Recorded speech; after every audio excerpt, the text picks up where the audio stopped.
What's going on, my broskiis? My name is Toadski and I am back again, here to bring you guys yet another One Piece treasure cruise video.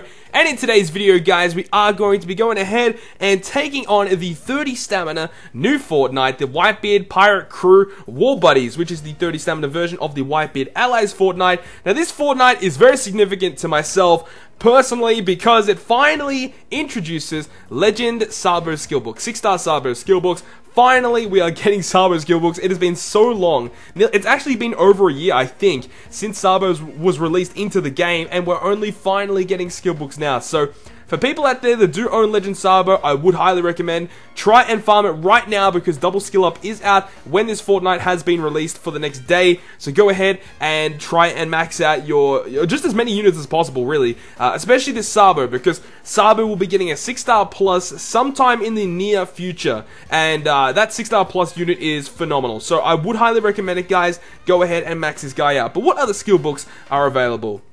So there is the CP9 Rare Recruit Kaku, there is Leo and Mancherry books. Those two guys are amazing. Both have insane skills, another set of units that are very, very good to max out, and they're both free spirit units as well. Then you've got Belmare, Story Mode Law, you have, I think that's Story Mode Centamaru, and then you have a Pacifista book, and also you have the Giant from Annie's Lobby. So you can actually drop 3 different characters. You can drop the DeKalvin Brothers, you can drop Squad, and also WHITEBEARD. Now, at the end of the run, we will go ahead and break down what each of these units do. But the team I am going to be using is a Driven team with a double Diamante lead. Obviously, not everyone's going to have Diamante, so Diamante can definitely be switched out for like a basic Driven captain like Caesar or Story Mode Akainu if you guys have him. But just any Driven-based captain and run a full Driven team like this, and you guys should be fine.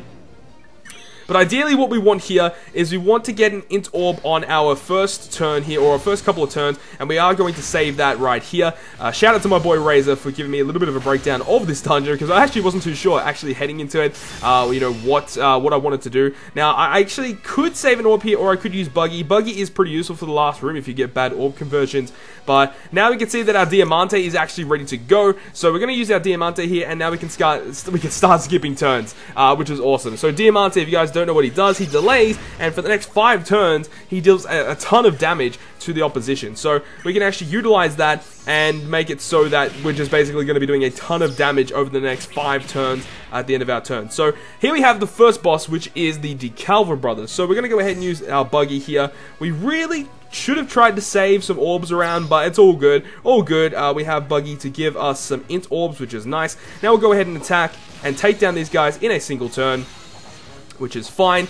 But yeah, as I said, you know, the DeKalvin Brothers being one of the mini-bosses, as I said at the start, there are 3 bosses to take down in this dungeon. Now, the actual hidden boss is WHITEBEARD. She is the one that is the most hidden and the most hardest to actually find.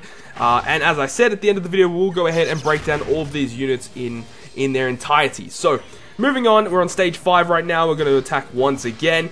With Diamante, it's so good because the condition for this Fortnite, I forgot to say, the condition for this Fortnite gives -10 cooldown to Driven characters. That's why the Driven teams are the most optimal, because of the condition, making it so the Driven teams just can activate their specials super, super quickly. But as I said, we are going to be going ahead and using our second Diamante here. Now, if you are using only a friend Diamante, then you'll have to wait a couple of turns before you go ahead and start activating it, so that you can have the Diamante special ready for the final room. Because what this guy will do here, what Squad will do, is, as you can see, he does have a resilience buff for 3 turns. Now, you can get a room here which does have 5 other pirate characters as well, and that can be very annoying. But yeah, definitely having the Diamante special is great, because if you get him down to 1 HP, normally you wouldn't be able to take him down.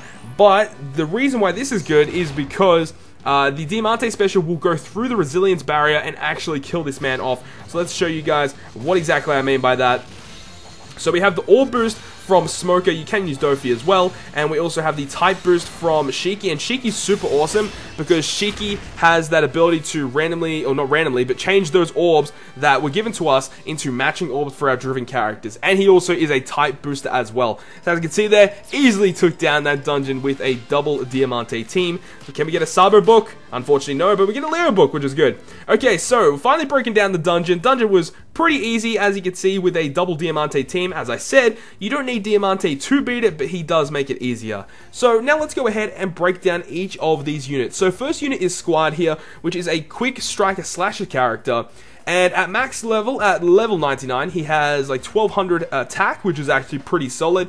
His captain ability boosts the attack of striker characters by 2.5 times until the first hit is other than perfect. So it's very similar to Legend Doflamingo, where you will literally keep getting an attack boost until you miss a perfect. And then it will also reduce your crew's HP by 5% at the end of every turn.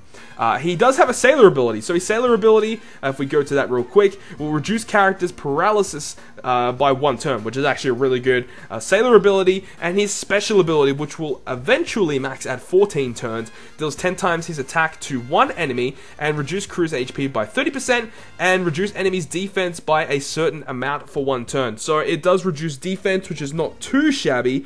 Next unit we'll overview is the WHITEBEARD character. So she is a dex/driven character. And at max level, at level 99, she'll have only 900 attacks. So that's just something that you guys might want to know. So captain ability boosts the attack of slashers and driven by 2 times and reduce the recovery by 90%.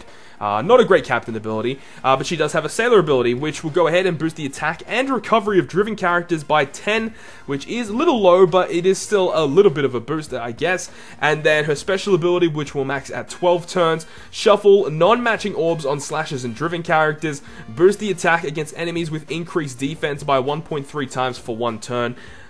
She's a conditional booster, but honestly not that great. And the last character that we are going to overview is the DeKalvin brothers. So the DeKalvin brothers are Psi fighter characters with no secondary class, and the captain ability will boost the attack of all characters by 1.5 after the 11th hit, 2 times attack after the 16th hit, and 2.5 times after the 22nd hit. So a combo-based support, which is actually kind of nice. His sailor ability, when HP is below 30%, at the start of the turn, boost base attack of fighters by 40. That is actually not a bad sailor ability right there. And then his special ability for 1 turn makes perfect slightly easier to hit and amplifies the effects of orbs by 1.5 times at a 12 turn cooldown at max. And he will max out with 1100 attacks. So overall, I don't think the units are really that good, although you can use these units to socket out the rare recruit versions of these characters as well, which is actually a nice consolation. So that is actually going to conclude this video, guys. Hope you guys did enjoy it, and if you guys did, make sure to smack the like button down below. And if you want to stay up to date with all the content I post, including more One Piece Treasure Cruise content, make sure to hit the subscribe button down below. But other than that, guys, I will see you guys within the next video.